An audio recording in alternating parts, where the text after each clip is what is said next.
Welcome to another episode of Mike Reads. Today we'll be continuing in our series on Adam Smith's The Wealth of Nations with our second read in Book 4, Chapter 9, entitled Of the Agricultural Systems, or of those systems of political economy,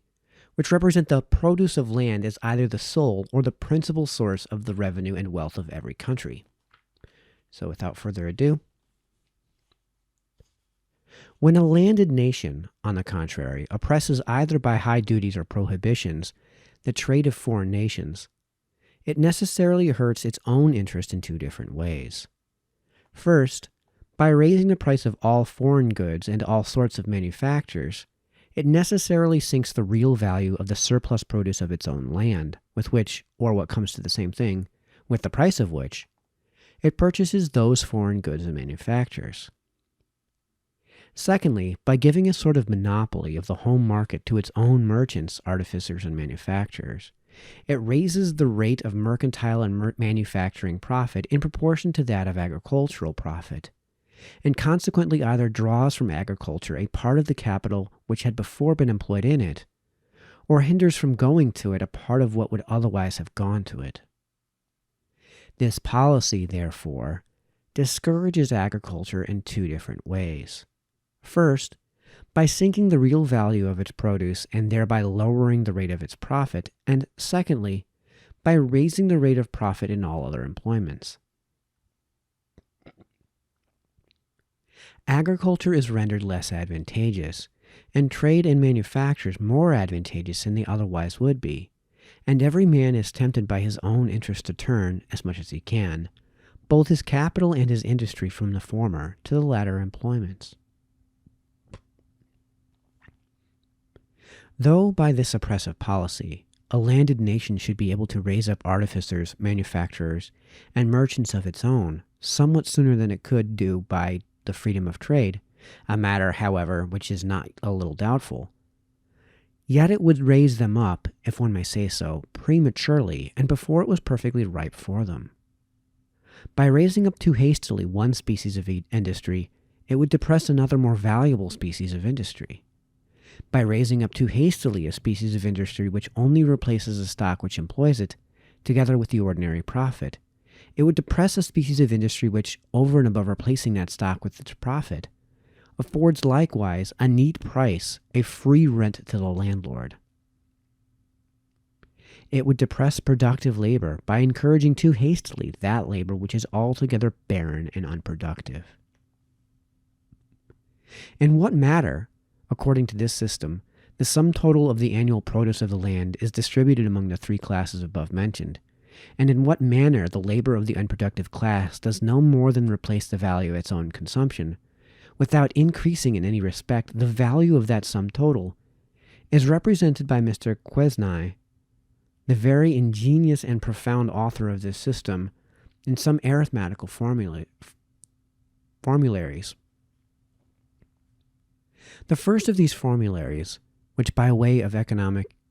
eminence he peculiarly distinguishes by the name of the economic table,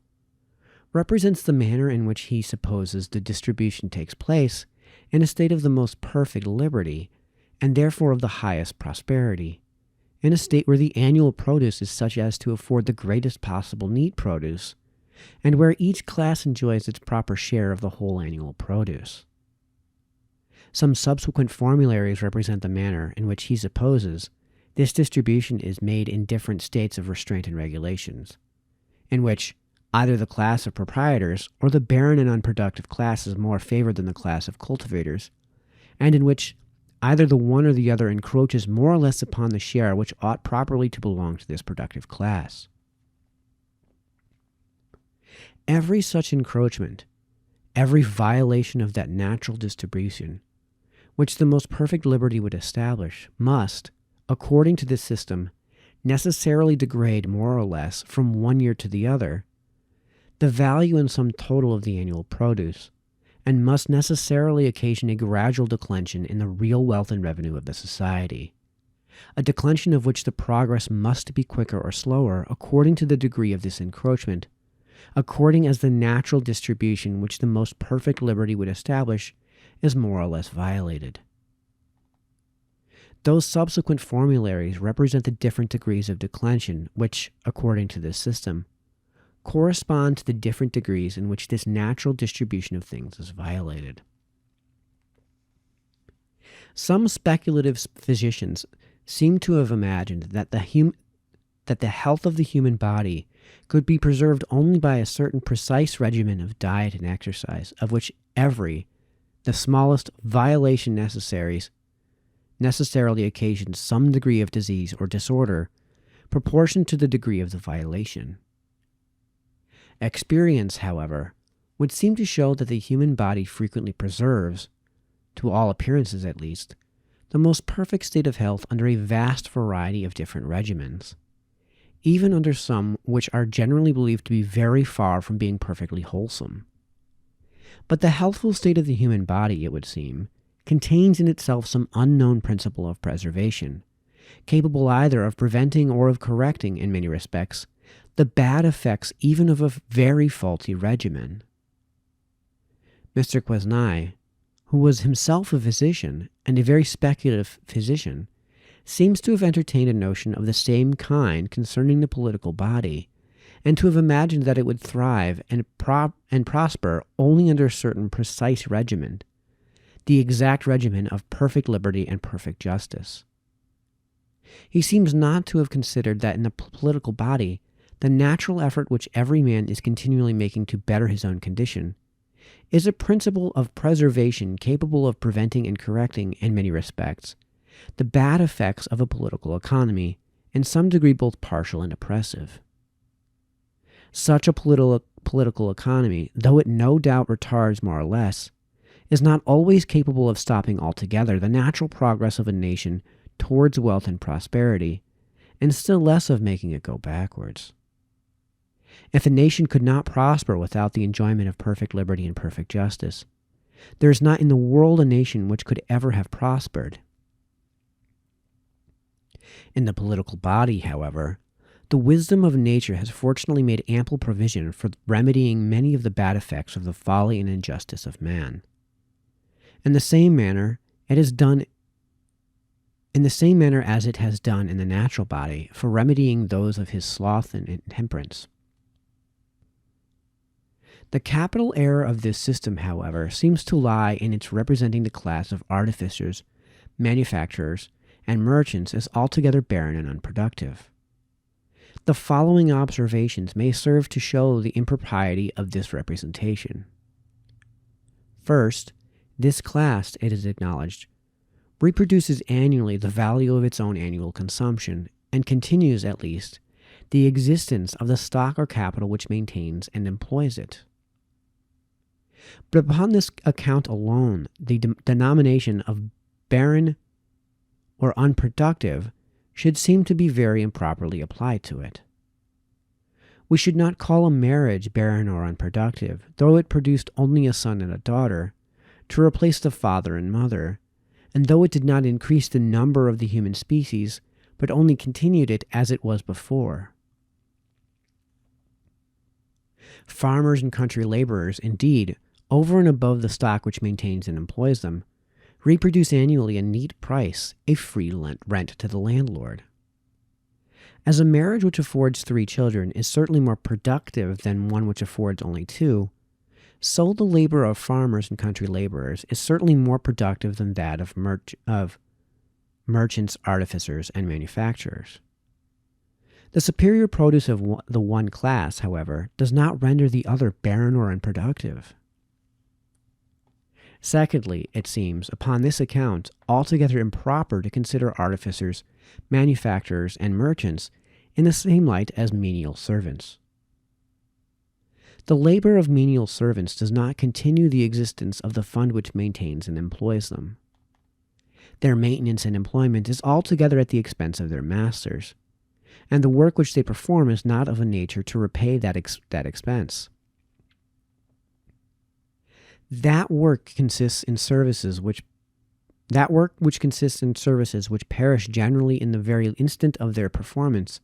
and does not fix or realize itself in any vendible commodity which can replace the value of their wages and maintenance. The labor, on the contrary, of artificers, manufacturers, and merchants naturally does fix and realize itself in some such vendible commodity. It is upon this account that, in the chapter in which I treat of productive and unproductive labor, I have classed artificers, manufacturers, and merchants among the productive laborers, and menial servants among the barren or unproductive. Thirdly, it seems, upon every supposition, improper to say that the labor of artificers, manufacturers, and merchants does not increase the real revenue of society. Though we should suppose, for example, as it seems to be supposed in this system, that the value of the daily, monthly, and yearly consumption of this class was exactly equal to that of its daily, monthly, and yearly production, yet it would not from thence follow that its labor added nothing to the real revenue, to the real value of the annual produce of the land and labor of the society. An artificer, for example, who in the first 6 months after harvest executes 10 pounds worth of work, though he should in the same time consume 10 pounds worth of corn and other necessaries, yet really adds the value of 10 pounds to the annual produce of the land and labor of the society. When he has been consuming a half-yearly revenue of 10 pounds worth of corn and other necessaries, he has produced an equal value of work capable of purchasing, either to himself or to some other person, an equal half-yearly revenue. The value, therefore, of what has been consumed and produced during these 6 months is equal not to 10, but to 20 pounds. It is possible, indeed, that no more than 10 pounds worth of this value may ever have existed at any one moment of time.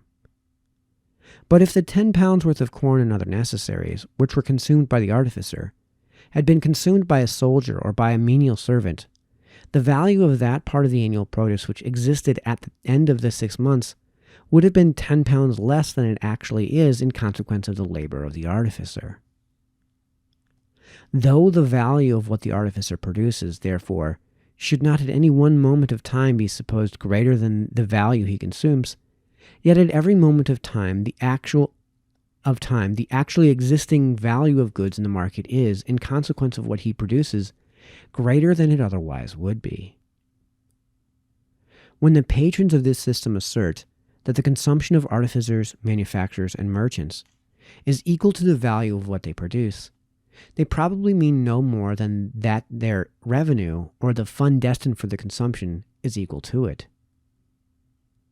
But if they had expressed themselves more accurately, and only asserted that the revenue of this class was equal to the value of what they produced, it might readily have occurred to the reader that what would naturally be saved out of this revenue must necessarily increase, or more or less, the real wealth of the society. In order, therefore, to make out something like an argument, it was necessary that they should express themselves as they have done, and this argument, even supposing things actually were as it seems to presume them to be,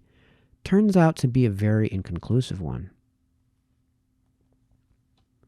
Fourthly, farmers and country laborers can no more augment without parsimony the real revenue, the annual produce of the land and labor of their society, than artificers, manufacturers, and merchants. The annual produce of the land and labor of any society can be augmented in two ways. Either, first, by some improvement in the productive powers of the useful labor actually maintained within it, or, secondly, by some increase in the quantity of that labor. The improvement in the productive powers of useful labor depends, first, upon the improvement in the ability of the workman, and secondly, upon that of the machinery with which he works. But the labor of artificers and manufacturers, as it is capable of being more subdivided, and the labor of each workman reduced to a greater simplicity of operation than that of farmers and country laborers, so it is likewise capable of both these sorts of improvements in a much higher degree. In this respect, therefore, the class of cultivators can have no sort of advantage over that of artificers and manufacturers. The increase in the quantity of useful labor actually employed within any society must depend altogether upon the increase of the capital which employs it, and the increase of that capital, again, must be exactly equal to the amount of the savings from the revenue, either of the particular persons who manage and direct the employment of that capital, or of some other persons who lend it to them. If merchants, artificers, and manufacturers are, as this system seems to suppose, naturally more inclined to parsimony and saving than proprietors and cultivators, they are, so far, more likely to augment the quantity of useful labor employed within their society, and consequently to increase its real revenue, the annual produce of its land and labor. Fifthly and lastly, though the revenue of the inhabitants of every country was supposed to consist altogether, as this system seems to suppose, in the quantity of subsistence which their industry could procure to them, yet even upon this supposition, the revenue of a trading and manufacturing country must, other things being equal, always be much greater than that of one without trade or manufactures. By means of trade and manufactures, a greater quantity of subsistence can be annually imported into a particular country than what its own lands, in the actual state of their cultivation, could afford. The inhabitants of a town, though they frequently possess no lands of their own, yet draw to themselves by their industry such a quantity of the rude produce of the lands of other people as supplies them not only with the materials of their work, but with the fund of their subsistence. What a town always is with regard to the country in its neighborhood, one independent state or country may frequently be with regard to other independent states or countries. It is thus that Holland draws a great part of its subsistence from other countries, live cattle from Holstein and Jutland, and corn from almost all different countries of Europe. A small quantity of manufactured produce purchases a great quantity of rude produce. A trading and manufacturing country, therefore, naturally purchases with a small part of its manufactured produce a great part of the rude produce of their other countries, while, on the contrary, a country without trade and manufactures is generally obliged to purchase, at the expense of a greater part of its rude produce, a very small part of the manufactured produce of other commodities. Of other countries. The one exports what can subsist and accommodate but a very few, and imports the subsistence and accommodation of a great number. The other exports the accommodation and subsistence of a great number, and imports that of a very few only. The inhabitants of the one must always enjoy a much greater quantity of subsistence than what their own lands, in the actual state of their cultivation, could afford. The inhabitants of the other must always enjoy a much smaller quantity. This system, however, with all its imperfections, is, perhaps, the nearest approximation to the truth that has yet been published upon the subject of political economy, and is upon that account well worth the consideration of every man who wishes to examine with attention the principles of that very important science. Though in representing the labor which is employed upon land as the only productive labor, the notions which it inculcates are perhaps too narrow and confined, yet in representing the wealth of nations as consisting not in the unconsumable riches of money, but in the consumable goods annually reproduced by the labor of the society, and in representing perfect liberty as the only effectual expedient for rendering this annual reproduction the greatest possible, its doctrine seems to be in every respect as just as it is generous and liberal. Its followers are very numerous, and as men are fond of paradoxes, and of appearing to understand what surpasses the comprehension of ordinary people,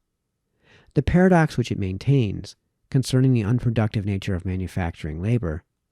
has not perhaps contributed a little to increase the number of its admirers. They have for some years past made a pretty considerable sect, distinguishing in the French Republic of letters by the name of the Economists. Their works have certainly been of some service to their country, not only by bringing into general discussion many subjects which had never been well examined before,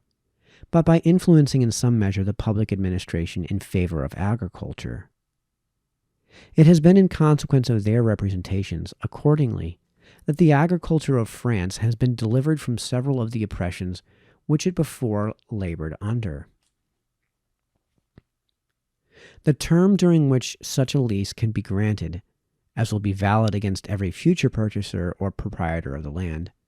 has been prolonged from 9 to 27 years. The ancient provincial restraints upon the transportation of corn from one province of the kingdom to another have been entirely taken away, and the liberty of exporting it to all foreign countries has been established as the common law of the kingdom in all ordinary cases. This sect in their works, which are very numerous, and which treat not only of what is properly called political economy, or of the nature and causes of the wealth of nations, but of every other branch of the system of civil government, all follow implicitly, and without any sensible variation, the doctrine of Mr. Quesnay. There is upon this account little variety in the greater part of their works. The most distinct and best connected account of this doctrine is to be found in a little book written by Mr. Mercier de la Riviere, sometime intendant of Martinico, entitled The Natural and Essential Order of Political Societies. The admiration of this whole sect for their master, who was himself a man of the greatest modesty and simplicity, is not inferior to that of any of the ancient philosophers for their founders of their respective systems. Quote, "There have been, since the worlds began," end quote, says a very diligent and respectable author, the Marquis de Mirabeau, quote, "three great inventions which have principally given the stability to political societies, independent of many other inventions which have enriched and adorned them. The first is the invention of writing, which alone gives human nature the power of transmitting, without alteration, its laws, its contracts, its annals, and its discoveries. The second is the invention of money, which binds together all the relations between civilized societies. The third is the economical table, the result of the other two, which completes them both by perfecting their object, the great discovery of our age, but of which our posterity will reap the benefit." End quote. As the political economy of the nations of modern Europe has been more favorable to manufacturers and foreign trade, the industry of the towns than to agriculture, the industry of the country, so that of other nations has followed a different plan, and has been more favorable to agriculture than to manufactures and foreign trade. The policy of China favors agriculture more than all other employments. In China, the condition of a laborer is said to be as much superior to that of an artificer, as in most parts of Europe, that of an artificer is to that of a laborer. In China, the great ambition of every man is to get possession of some little bit of land, either in property or in lease, and leases are there said to be granted upon very moderate terms, and to be sufficiently secured to the lessees. The Chinese have little respect for foreign trade. "Your beggarly commerce" was the language in which the mandarins of Peking used to talk to Mr. DeLong, the Russian envoy, concerning it. Except with Japan, the Chinese carry on themselves and in their own bottoms little or no foreign trade, and it is only into one or two ports of their kingdom that they even admit the ships of foreign nations. Foreign trade, therefore, is in China every way confined within a much narrower circle than that to which it would naturally extend itself if more freedom was allowed to it, either in their own ships or in those of foreign nations. Manufactures, as in a small bulk they frequently contain a great value, and can upon that account be transported at less expense from one country to another than most parts of rude produce are, in almost all countries, the principal support of foreign trade. In countries, besides, less extensive and less favorably circumstanced for interior commerce than China, they generally require the support of foreign trade. Without an extensive foreign market, they could not well flourish, either in countries so moderately extensive as to afford but a narrow home market, or in countries where the communication between one province and another was so difficult